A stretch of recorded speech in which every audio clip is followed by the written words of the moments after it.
It's surprisingly difficult to record yourself naturally sitting down in a chair. I think I recorded that me sitting down section like 8 times. But here we are. I read 10 great books last month, and actually, most of them I read on my phone.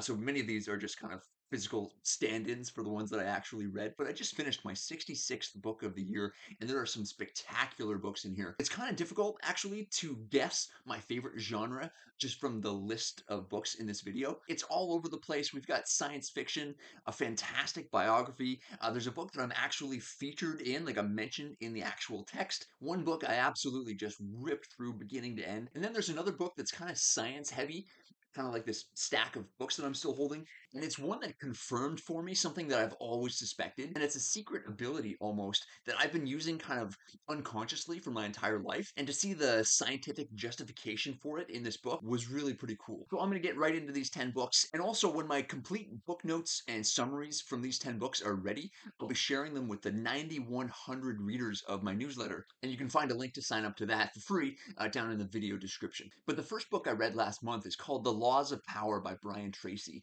And the idea behind that book is that beneath the surface of the everyday, there's an unseen undercurrent of universal laws and forces that work together to determine the kind of results that you experience, what happens to you, and basically where you end up in life. They are always everywhere at work, kind of like gravity, and ignorance of these laws is no excuse. They are quietly and powerfully shaping your destiny, whether you're aware of them or not. And what's actually great news about this is that these are all laws that you can learn. There are absolutely no limitations on what you can be, have, or do except those you place on your own mind. And it's split up into different sections, but just from the law of success, you've got the law of cause and effect.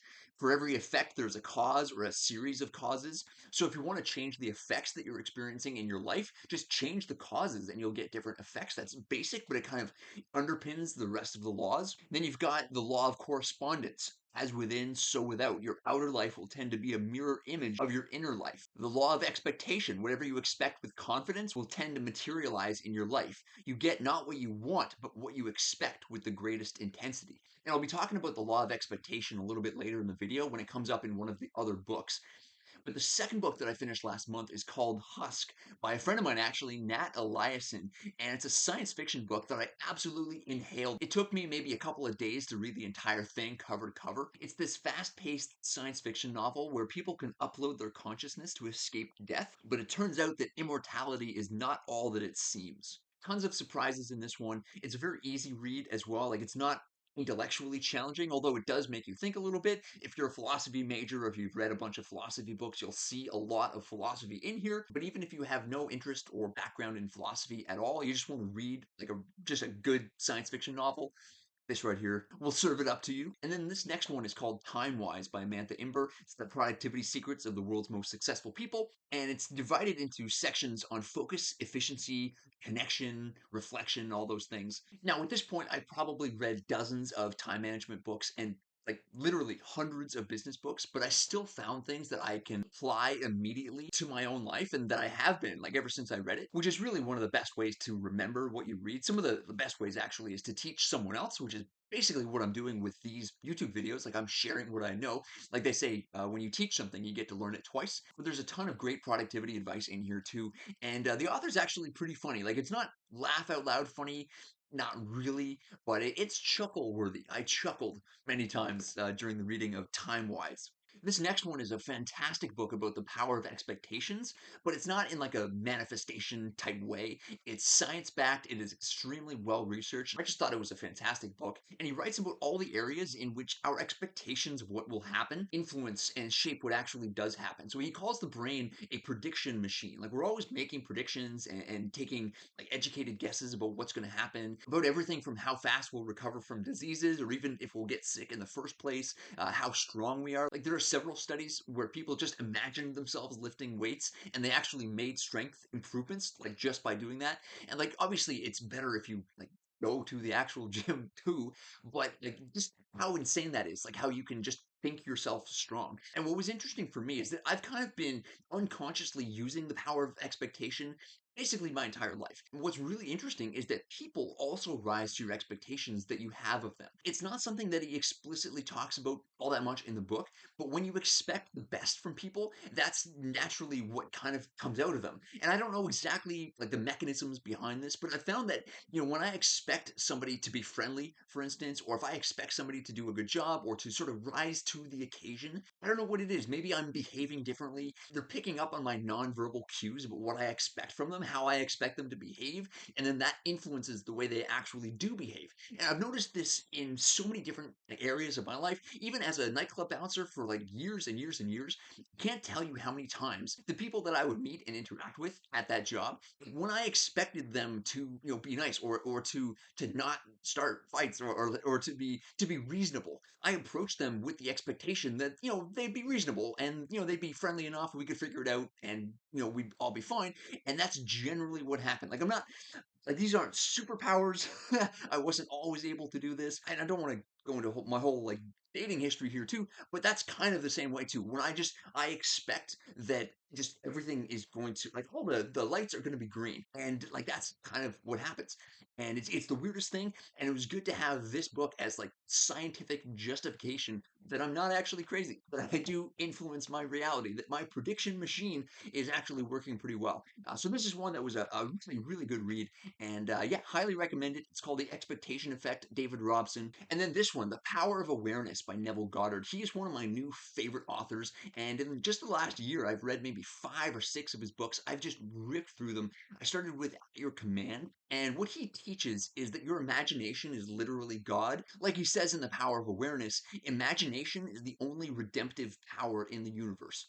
So that goes back into, as within, so without. He taught that reality is directly impacted by the perspective and the consciousness of the observer himself. And not only that, each of us is ultimately responsible for and capable of reshaping the outer circumstances that we perceive. Can't say enough good things about Neville Goddard's books. They've just made a massively transformational positive impact on my life. And then this next one is kind of a darker book. It's called Crystallizing Public Opinion by Edward Bernays. And he basically invented the field of public relations. And this book details his methods of mass persuasion. So, for example, like for the longest time in the 1920s, 1930s, like he was the guy that companies and governments and just anybody who wanted to influence somebody to do anything, everything from like why do most people eat bacon for breakfast? That was literally a publicity campaign designed, organized, and launched by Edward Bernays. It's a little bit darker than that, and I think if you read between the lines and underneath the lines and everything in this book, you kind of get the sense that like he doesn't think a whole lot about the critical faculties of human beings. Like he doesn't think like people and like masses of people are all that smart. Like a person individually is really smart, but people like a mass of people, they can pretty much just be told what to do. And this book is like his manual on how to do that. And he wrote a follow-up book to this called Propaganda. And apparently, I don't know what this has to do with anything, but it's one of Kanye West's favorite books. And I haven't read it yet, but Propaganda by Edward Bernays, it's on my list. I'm interested enough in the subject matter to read more about it. And I think just like this is the guy. Like how many people watching this video will have ever heard of Edward Bernays? Like how many people will have been eating bacon for breakfast for maybe decades? Like how many thoughts do you have that originated in the mind of somebody that you've never heard of or know anything about? That was the kind of subtext of this entire book, and I just thought it was really fascinating. Speaking of fascinating, you've been living under the third rock from the sun if you don't know who this guy is. It's Elon Musk, the biography by Walter Isaacson. Doesn't matter if you love the guy or don't trust him at all. This is an amazing biography. It's just like so good. What's interesting though is that it's almost like already kind of outdated. Like there's so many things that have happened since this came out in 2023. I think late 2023. And now it's what, like late 2025, and you could easily add another 5, 10 chapters of this book and like fill it with like fascinating stuff. Even myself in 2015, I read another biography of Elon Musk by Ashley Vance, and that one was fascinating too. Like there's tons of interesting stuff in that one. But one thing I will say, and like this, I'll have lots more to say about this. Like my notes, I have so many notes from this book. I don't want Elon's consciousness. Like I don't think that it's very, like I know for a fact that it's not an enjoyable place to be like inside his mind, to have like his thoughts or like emotional structure. You just don't want it. Like some people like look at the guy and like, oh man, wouldn't it be great to have like $400 billion? But as Naval Ravikant pointed out in the Almanac of Naval Ravikant, another fantastic book by my friend Eric Jorgensen, but in that book he basically says that if you envy somebody, you can't just pick and choose what you want from their life. You can't say like, oh yeah, I want his like rocket program and $400 billion and 200 million Twitter followers. Like, I would love to have that stuff. The crippling psychic pain, the constant pressure, and just like ridiculousness, just the stress and strain. And just like the awfulness of a great deal of his life. Like, you do not want that whatsoever. And you would have to take all of it if you wanted to be him or wanted any part of his life. And I can unequivocally state that I do not. I'm happy. I'm full-time book influencer. I quote unquote, this is what I do full-time, no other job. I get paid really well to talk about books on the internet and just teach myself by teaching others. I have total time freedom, a large degree of financial freedom, and just mental freedom and peace. I value that really highly, and so I do not want most of Elon Musk's life, but I really enjoy reading about it, and so you might too. And the next one here is Big Sur by Jack Kerouac, and he is a countercultural icon. And my first introduction to his work was his most famous novel, On the Road. Speaking for myself, I loved that book. Like I have memories of it changing me on a fundamental level, like inspiring me, motivating me in a bunch of different ways. Not in the more self-destructive ways, but he made me appreciate being alive a lot more than I did at that time. I read it well before I had complete freedom over my time and my money and everything like that. Like this was a time where I was working like 6, 7 nights a week and for barely above minimum wage. Like I was just I don't know, like lots of stuff was happening. I didn't have a bad life at the time, and actually like parts of it, a lot of it was really, really good and fun. But On the Road got me moving in a big way. And I didn't like this one as much. On the Road was like a high watermark for Jack Kerouac, but this one's pretty good and it's worth reading. And then this one. Okay, so I am actually in this book. It is called $1 Billion Communication Skills by my friend John A. Brink. How you can build a business empire through the power of words, which is something that he actually did.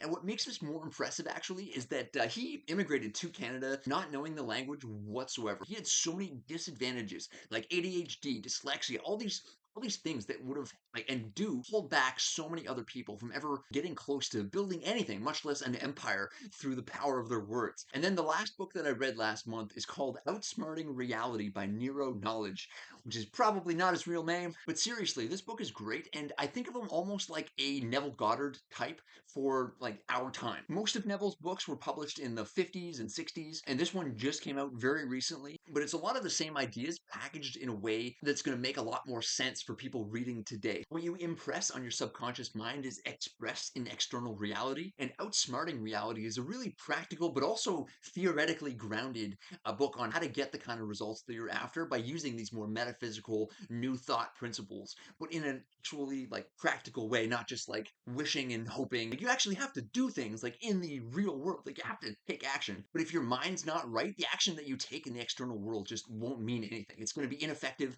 and it's just not going to get you where you want to go. That's just something that I've been repeatedly exposed to in all of these fantastic books that I've read over the last 12 plus years. Everything that exists in your life right now started as a thought, and you actually do have the power to direct those thoughts and shape your external reality, to outsmart reality. Neville Goddard is still like #1 for me, but this one is very well worth reading too. Thanks for watching this video. I've got my book notes and summaries of all of these books coming out very soon. Subscribers of my newsletter will get access to those first. And if you want to build an unbreakable reading habit, you're going to want to watch this video right here. Happy reading.